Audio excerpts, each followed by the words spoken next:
A powerful sheikh, a determined historian, a secret lost in time. What began as a rescue in the desert transforms into a journey that challenges tradition and rewrites history. When Sarah returns with unexpected revelations, Kevin must decide. The past or the future?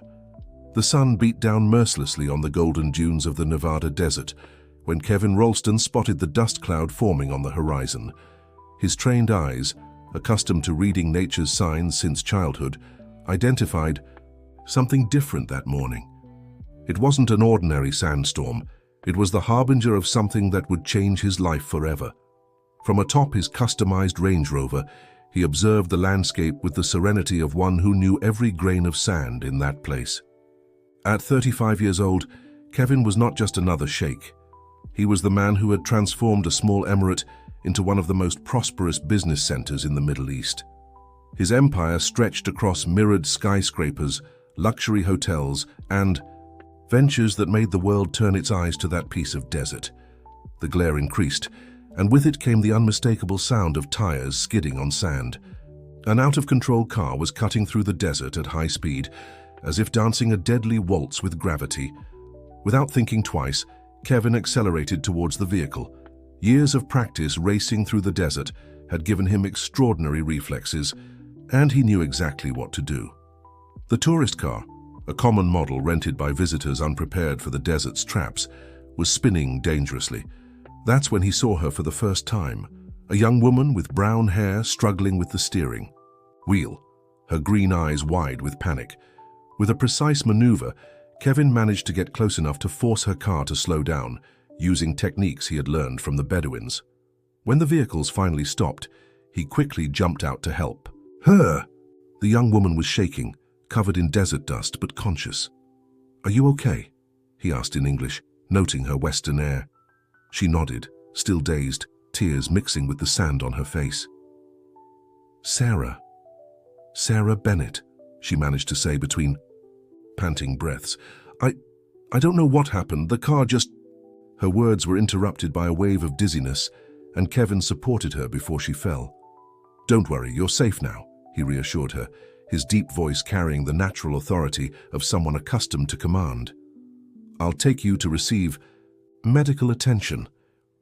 During the journey to the private clinic that belonged to one of his conglomerates, Kevin observed the young woman in the rearview mirror. There was something about Sarah that intrigued him.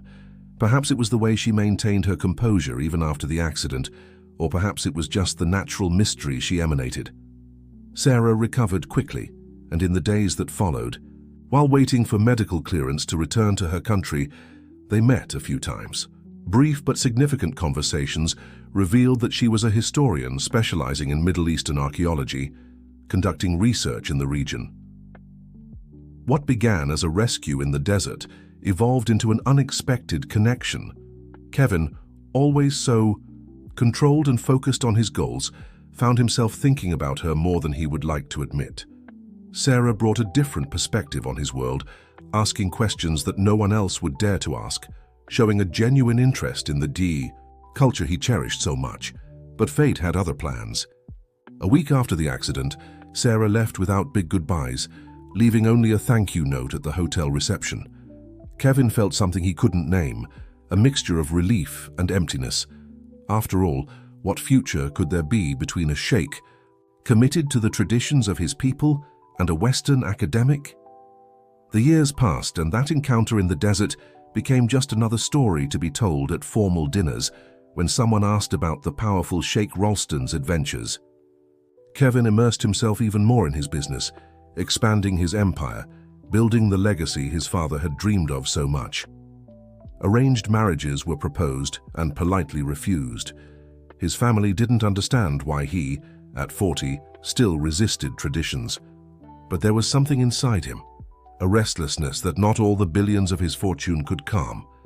Sometimes on quiet nights, when he observed the desert from his penthouse in the city's tallest building, his thoughts returned to that sunny morning and to the green eyes that seemed to hold secrets he never got to discover. What Kevin didn't know was that fate, always as unpredictable as the desert sands, was preparing a new encounter. And this time, the secrets that Sarah Bennett brought with her would change not only his life, but the entire future of his empire. The Sheikh, accustomed to controlling every aspect of his existence, was about to discover that some destinies are written in the desert stars, far beyond the reach of his power. The meeting room on the 85th floor of the Ralston Tower had never seemed so imposing as on that morning. The 12 most influential members of the family were seated in their traditional places, their expressions ranging from incredulity to fascination as they examined the evidence presented by Kevin and Sarah. The silence was broken only by the soft rustle of ancient pages being turned with reverential care. The air conditioning blew gently, making the traditional robes of the counselors ripple slightly, as if the desert wind itself had found its way into that solemn environment. "This changes everything," murmured James, the youngest of the counselors, his eyes shining with a mixture of admiration and concern. "The alternative lineage, the secret marriage, the prophecy of the elders." "It changes nothing," thundered Ibrahim, one of the most conservative members of the council. "Traditions are traditions. We cannot allow ancient documents and romantic stories to alter centuries of customs." Kevin remained standing, his hands resting on the ancient carved wooden table that occupied the center of the room. Sarah was by his side, her presence a silent declaration of defiance to conventions. "The traditions you so defend," Kevin began, his voice calm but firm, "were built on incomplete stories. What we present today is not a threat to our heritage. It is the revelation of its true richness." Harold, who had remained silent since the beginning of the meeting, finally spoke up. "Kevin is right. Our traditions have always valued truth and justice above all. If we hide part of our own history, what example do we set for future generations?" Sarah stepped forward, her clear and professional voice echoing through the room. "The documents I brought are not just about the past. They are about a promise made between two families, a commitment to union that transcends cultures and traditions."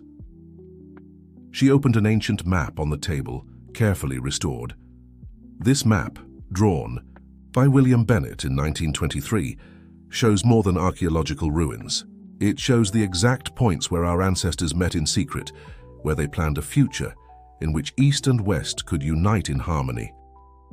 "And what do you suggest, Ms. Bennett?" asked Fatima, one of the few women on the council, her voice carrying genuine curiosity.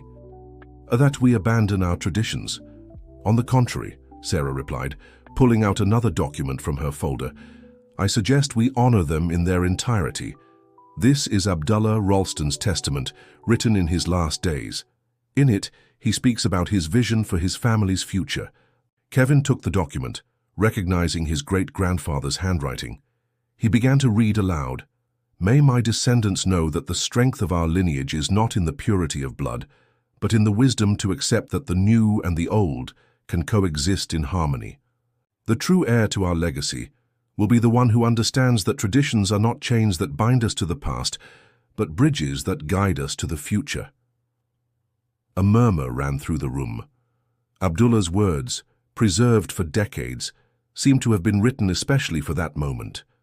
"But what about the succession decree?" questioned Ibrahim, still resistant. "The laws are clear about the requirements for leadership." "Laws were written by men, Ibrahim," Harold intervened, his voice carrying the weight of experience. "And they can be rewritten by men when wisdom so requires." Sarah walked to one of the large windows of the room, observing the modern city that stretched to the horizon. Las Vegas is an example of how tradition and progress can coexist. Its skyscrapers rise from the desert as symbols of innovation, but their foundations are firmly planted in ancient wisdom. Kevin joined her by the window, feeling the weight of the council's gazes upon them. "What I propose is not a break from our traditions, but their natural evolution. The Ralston blood that runs in Sarah's veins is not a stain on our lineage. It is proof that our ancestors were wiser than we imagined." "And what about the people?" asked James. "How will they react to this revelation?" "The people have always instinctively known what some of us took time to accept," replied Fatima, rising from her seat, "that the true strength of our culture lies in its ability to embrace the new without losing its essence." The midday sun penetrated through the stained glass windows, creating patterns of light and shadow on the marble floor. Sarah felt the warmth on her face and, for a moment, was transported back to that day in the desert when fate put her in Kevin's path. "There's something else you need to see," she said, pulling out one last document from her folder. "Something my mother discovered shortly before she passed. A prophecy written in the margins of William Bennett's diary, in a language we only recently managed to translate." The entire council leaned forward, curiosity momentarily overcoming reservations. The document Sarah held seemed to pulse with the weight of the history it carried, a history that was about to unite not just two families, but two worlds that had long been kept apart by walls of tradition and prejudice. With careful hands, Sarah unfolded the ancient parchment before the council. The words, written in a mixture of ancient Arabic and obscure symbols, had been meticulously translated by her mother over years of research. "This prophecy," she began, her voice trembling slightly with the emotion of the moment, "was found in the ruins of the ancient temple, the same place where William Bennett and Abdullah Ralston made their initial discovery. It was hidden in a secret chamber, protected for centuries from curious eyes." Kevin approached, his eyes fixed on the document. The translation, written in Elizabeth Bennett's elegant handwriting, occupied the margin of the parchment. When the sands of time reveal their truth, two lineages, separated by the veil of history, will unite again under the desert sun. The ancient blood and the new will meet, and from this encounter, a new era of prosperity will be born. The sign will come when the desert itself intervenes, saving a life and uniting two destinies. "The desert intervening," murmured Harold, his eyes widening with understanding. "The accident, the day you saved Sarah, it wasn't a coincidence," Sarah confirmed, turning to Kevin. "My mother had discovered that the exact location of the accident was the same point marked on William Bennett's map, where the first secret meeting between the families took place." Fatima rose from her seat, approaching to examine the parchment more closely. "The prophecy speaks of prosperity, but also of change, a new era." "An era that has already begun," Kevin replied, his voice firm. "Look out the window. Las Vegas is no longer just a traditional emirate. It's a meeting point. Between cultures, between the ancient and the modern. Perhaps this is what our ancestors foresaw." Ibrahim, still resistant, crossed his arms. "And should we base important decisions on ancient prophecies and coincidences?" "They're not coincidences, Ibrahim," Sarah replied, pulling out another document from her folder. "This is my mother's personal diary. She spent years connecting the dots, following clues left by generations of both families." She opened the diary to a marked page. "March 23rd. I finally understood the pattern." The secret meetings between the families always happened at crucial moments of change. The first secret union coincided with the beginning of the Emirates' modernization. The pact between William and Abdullah preceded the discovery of gold. And now as Las Vegas prepares for its greatest transformation, the moment of reunion has come, completed Kevin, his eyes meeting Sarah's. The afternoon sun cast elongated shadows across the council chamber, creating a play of light and darkness that seemed to dance over the ancient documents. Sarah felt the weight of the necklace on her neck, the same one her mother had worn and her grandmother before her. "There's one more thing you need to see," she said, unfastening the necklace. Carefully she manipulated the pendant until it opened, revealing a secret compartment. From inside she pulled out a small piece of paper, so old and delicate that it seemed it could disintegrate at the touch. This is the last page of William Bennett's diary. He hid it here, knowing that one day it would reach the right hands. Kevin took the paper with reverence, his eyes scanning the faded words. "To those who find these words in the future, what we did was not just protect a secret, but plant a seed. The true lineage of the Ralstons is not the one that remains, pure and isolated, but the one that has the courage to renew itself, to embrace the different, to see beyond appearances. Fate will bring back the separated when the time is right, and when that happens, you will know it's time to reveal the whole truth." A deep silence fell over the room. Even Ibrahim seemed touched by the solemnity of the moment. Harold was the first to speak, his voice laden with emotion. Our ancestors were not just guardians of traditions, they were visionaries. They saw beyond their time, prepared the way for this moment. Fatima approached Sarah, gently touching the necklace in her hands. "This necklace, it belonged to my aunt, Kevin's grandmother. I saw her wearing it only once on the day she said she had a secret to keep." Sarah nodded, tears shining in her eyes. It was passed down from generation to generation, guarding not just that paper, but an entire history of love, courage, and vision. Kevin observed the scene, feeling the weight of history and destiny on his shoulders. The prophecy was not just about the union of families or lineages. It was about the courage to embrace change, to see beyond appearances, to build bridges where others saw only walls. The sun was beginning to set on the Las Vegas horizon, painting the sky with shades of pink and gold. Through the windows of the council chamber, the modern city and the ancient desert merged into a single landscape, like a living symbol of the union between past and future that the prophecy predicted. Dawn found Kevin in the palace gardens, contemplating the horizon, where the first rays of sun began to gild the Las Vegas skyscrapers. The night had been long. The council deliberated until the early hours of the morning, weighing each document, each piece of evidence, each word of the prophecy. Sarah found him there, her western dress elegantly contrasting with the traditional architecture of the garden. "Couldn't sleep either?" she asked softly, approaching. "How could I?" he replied, a slight smile on his lips. "Everything we knew, everything we thought to be true, transformed in a matter of hours." The soft sound of water running in the ornamental fountains created an atmosphere of serenity that contrasted with the storm of emotions they both felt. Sarah approached the parapet where Kevin was leaning, her eyes scanning the awakening city. "The council seemed more receptive by the end of the meeting," she observed. "Even Ibrahim." "Ibrahim is a traditionalist," Kevin interrupted, "but he's also a wise man. He understands that some traditions survive precisely because they know how to adapt." A servant approached discreetly, bringing a tray with traditional Arabic coffee and some sweets. The rich, spicy aroma filled the morning air, bringing a sense of familiarity and comfort. "Your mother," Kevin began, serving 2 cups of coffee with the natural grace of one who grew up with the ritual, "must have been an extraordinary woman. To dedicate her entire life to discovering and protecting this truth." Sarah accepted the cup, her fingers lightly brushing his during the exchange. She was, and her greatest concern was not just revealing the truth, but doing it at the right time in the right way. "How could she be so sure about the timing?" Kevin asked, his curiosity genuine. Sarah pulled out a small diary from her bag. Unlike the others, this one was more recent, with the leather cover still new. "This was her last diary. I only started reading it last night, after the council meeting." She opened to a marked page and began to read. "The right moment will not be defined by dates or events, but by the state of hearts.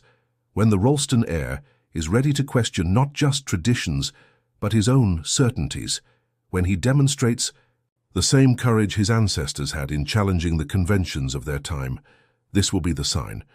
Kevin absorbed the words in silence, his gaze lost on the horizon where the sun was already rising majestically. "And you?" he finally asked. "How did you know you were ready?" Sarah closed the diary, her hands caressing the leather cover. "I didn't know. But that day in the desert when you appeared out of nowhere to save me, something inside me recognized that it was the moment, as if every decision, every choice in my life had prepared me for that encounter." The sound of approaching footsteps interrupted the moment. Harold came through the garden, his face tired but serene. "The council is gathered again," he announced, "and we've reached a decision." Kevin and Sarah exchanged a look before following. The elder through the palace corridors. The council chamber, which the night before had been the stage for revelations and heated debates, was now bathed in the soft morning light, creating an almost sacred atmosphere. The council members were already in their places, their expressions solemnly neutral. Ibrahim, surprisingly, was the first to speak. The council members were already in their places, their expressions solemnly neutral. Ibrahim, surprisingly, was the first to speak. We spent the night studying not only the documents presented, but also our own hearts, he began, his grave voice echoing through the hall.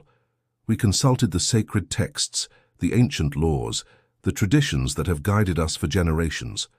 Fatima continued, and we discovered that true tradition is not the blind repetition of customs, but the preservation of the wisdom that inspired them. Hassan took his place at the head of the table, unfolding an official document. Therefore, the council has decided to decree a revision of the succession laws. The lineage of the Callaways will be recognized in its entirety, including the branches that time and circumstances have kept hidden. Sophie felt her legs weaken slightly, and John's hand found hers, offering silent support. But there is one condition, Hassan continued, his wise eyes studying the couple. The union foreseen in the prophecy must be realized not only in documents, but in life. The future of the Callaways must be built on the foundation of mutual love and respect, not just on old papers and prophecies. The silence that followed was heavy with meaning. John turned to Sophie, his eyes meeting hers with an intensity that made time seem to stand still. The choice is now yours, Hassan concluded softly. Destiny has opened the path, but it is your hearts that must decide whether to walk it. The morning light streamed through the stained glass windows, creating dancing patterns on the marble floor. Outside, Boston continued to awaken, oblivious to the drama unfolding within those ancient walls. But inside the council chamber, two hearts beat in unison, facing a decision that was not just about love or tradition, but about the very future of a centuries-old legacy. The sunset was painting Boston's sky with shades of pink and gold when John found Sophie in the old library of the Callaway mansion. She was sitting by one of the large windows, leafing through her mother's last diary. The twilight light played with her hair, creating a golden halo around her. "I found something," she said without raising her eyes, sensing his presence. "Something. My mother wrote about the day she discovered the whole truth." John approached silently, sitting in the old leather armchair beside her. The scent of old books and polished wood filled the air, creating an intimate and welcoming atmosphere. "She wrote this a few days before she passed," Sophie continued, her voice soft with emotion. "Today I finally understood why destiny chose my daughter to carry this secret. It's not just about lineages or prophecies.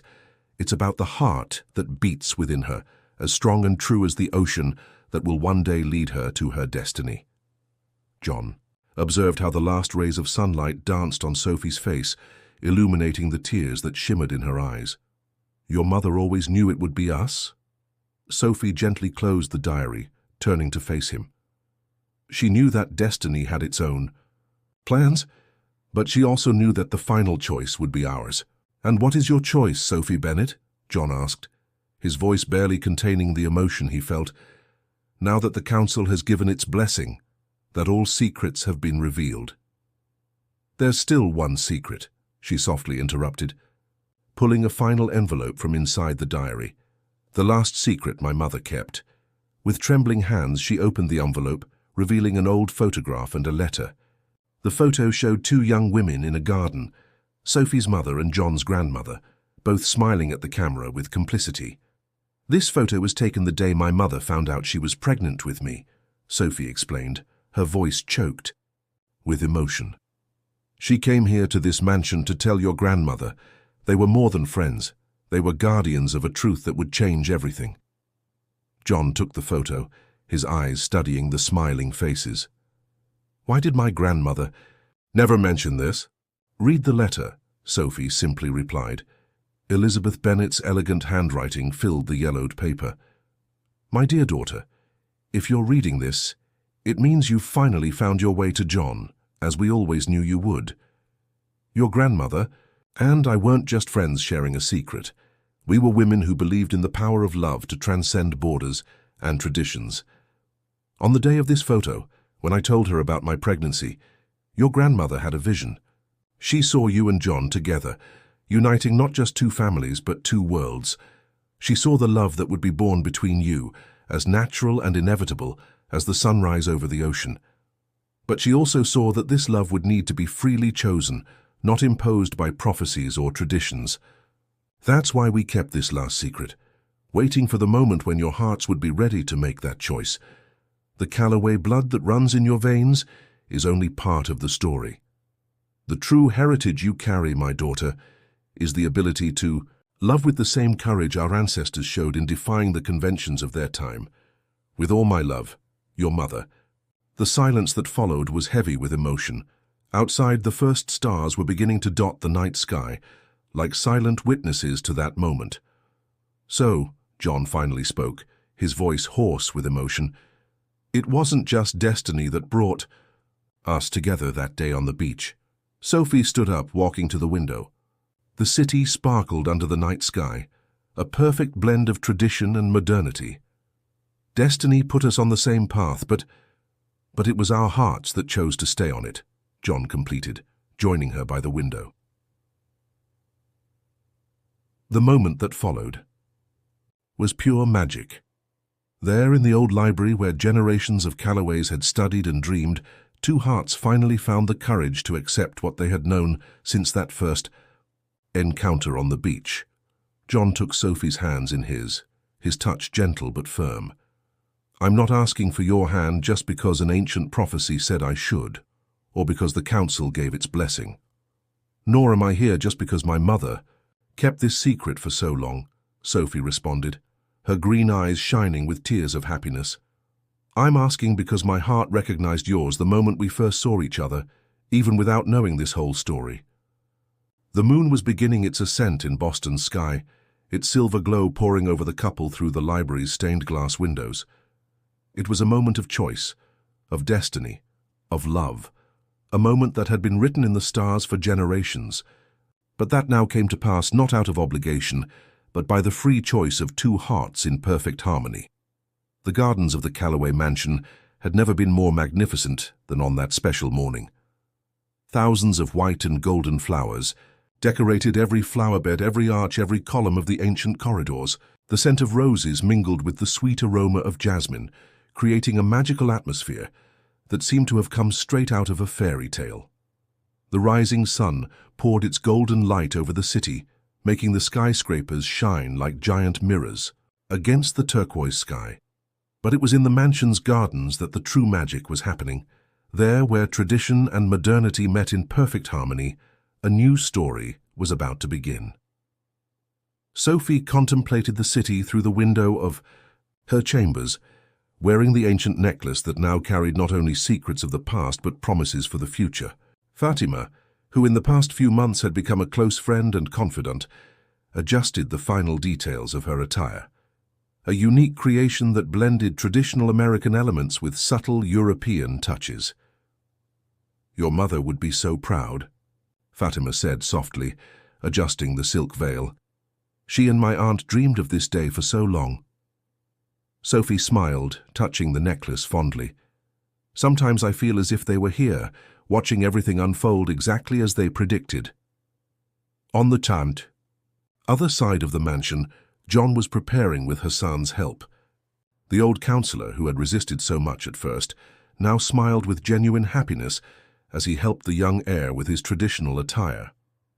You know, Hassan commented, adjusting the golden fabric, your great-grandfather used to say that true power isn't in keeping traditions intact, but in knowing how to make them flourish in new times. John nodded, his mind going back to that first encounter on the beach. He was right. Sometimes we need to get lost in the waves to find our true path. The guests were beginning to arrive in the gardens, a fascinating mix of cultures and traditions. Members of Boston's elite in their formal attire chatted animatedly with European academics. Archaeologists who had worked with Sophie's mother shared stories with council elders. It was the embodiment of the dream that William Bennett and Jonathan Calloway had planted so many years ago. Ibrahim, who was now one of the Union's greatest advocates, proudly led a group of historians through the gardens, showing the historical documents that were now on display in a special exhibition. The complete history of the Calloway family, including the secret lineage and the prophecy, was finally being told to the world.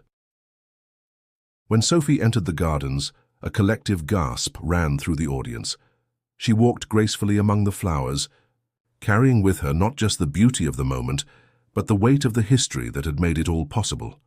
John, upon seeing her, felt his heart race exactly as it had in that first encounter on the beach. The ceremony was a spectacle of cultural union. Ancient American traditions blended harmoniously with European elements, creating something entirely new, yet deeply respectful of the roots of both cultures. The words of the prophecy, now engraved on a golden plaque in the center of the gardens, shone under the morning sun. When the tides of time reveal their truth, two lineages separated by the veil of history shall unite again under the ocean sun. After the ceremony, while the guests celebrated, John and Sophie escaped for a moment to the same spot in the library where they had made their choice months before. The midday sun streamed through the stained glass windows, creating colorful patterns on the marble floor. "You know," Sophie said, her eyes shining with happiness, "I think I understand now why our families kept this secret for so long." "Why?" John asked, intertwining his fingers with hers. "Because some truths need to be lived, not just told. Our ancestors didn't just want to unite two lineages, they wanted to prove that love can build bridges between different worlds." The sound of music and laughter reached them from the gardens, where the celebration continued. Boston stretched out majestically beyond the windows, its modern skyscrapers contrasting with the ancient harbor, a living testament to how tradition and progress could coexist in harmony. "And now?" John asked softly, embracing his wife. Sophie smiled, touching the ancient necklace that now carried not just the past, but also the future. "Now we write our own story, one that future generations will tell with the same pride we feel in discovering ours." And so, under the bright Boston sun, a new era began.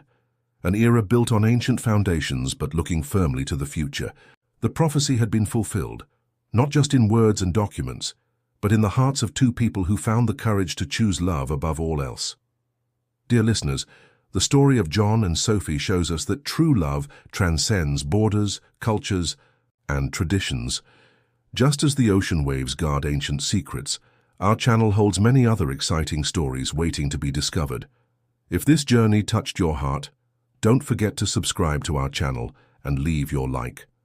Share with us in the comments which city you're following us from and which part of this story touched your heart the most.